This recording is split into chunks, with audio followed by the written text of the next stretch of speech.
This is where I started, trying to get into Blender quickly, battling the navigation and tools as I attempted to sculpt a character. And this is where I am, or at least where I was when I made this video a few weeks ago. A much better understanding of tools, shortcuts, and UI for modeling. Few issues in learning, but starting to get the hang of it. Now, stick around to find out where I'm going with this project.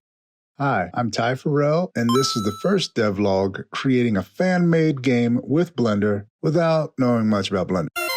So, why did I choose Blender?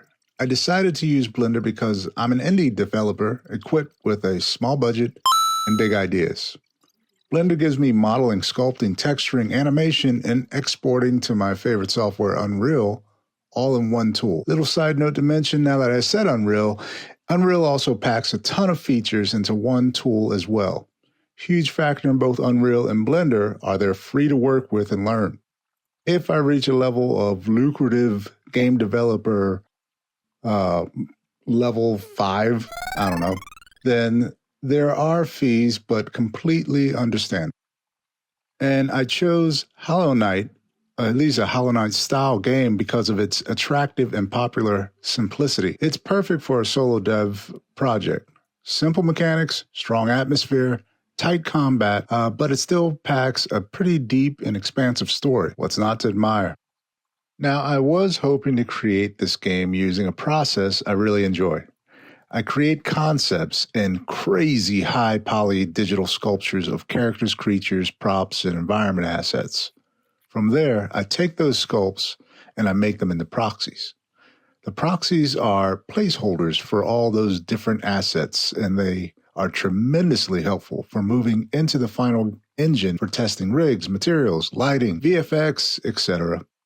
I'm able to work out a lot of these details, the test issues very early on, which is very important for an indie developer. After this fun stage, I move on in a more traditional manner, creating prototype and game-ready models, rigging and animating, finalizing the game mechanics and UI elements. Can't yell it from the rooftops enough, this process is really great for solo devs or small teams to get shit accomplished. So, coming from Zbrush, I assumed I'd sculpt first in Blender in the same way. That didn't work out. Now, instead of sculpting first, I'm switching to a modeling first approach. I'm talking about box modeling with a start there from a simple cube. Then I will clean up the topology enough to call it, I don't know, a prototype, and then add simple UVs. I will build just about everything I need for this game in this manner, at least at the beginning. Then most items will be put right into Unreal Engine to see how well they work and test out some of these great ideas in dealing with both the look and feel of the game. The Blender sculpting process feels less like ZBrush and more like a, Maya and Mudbox workflow. The realization forced me to rethink this entire process. And did I?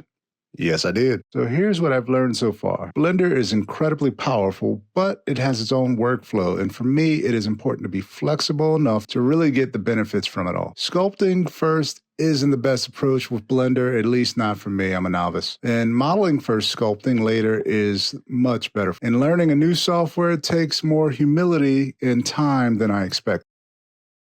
As promised, my next goal is to complete the prototype of the main character for this game, fully modeled, textured, and ready for Unreal Engine, and start blocking out some of the game environment.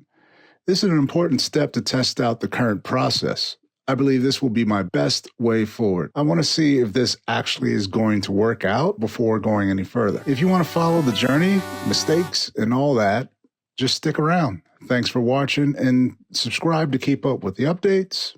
Bye for now.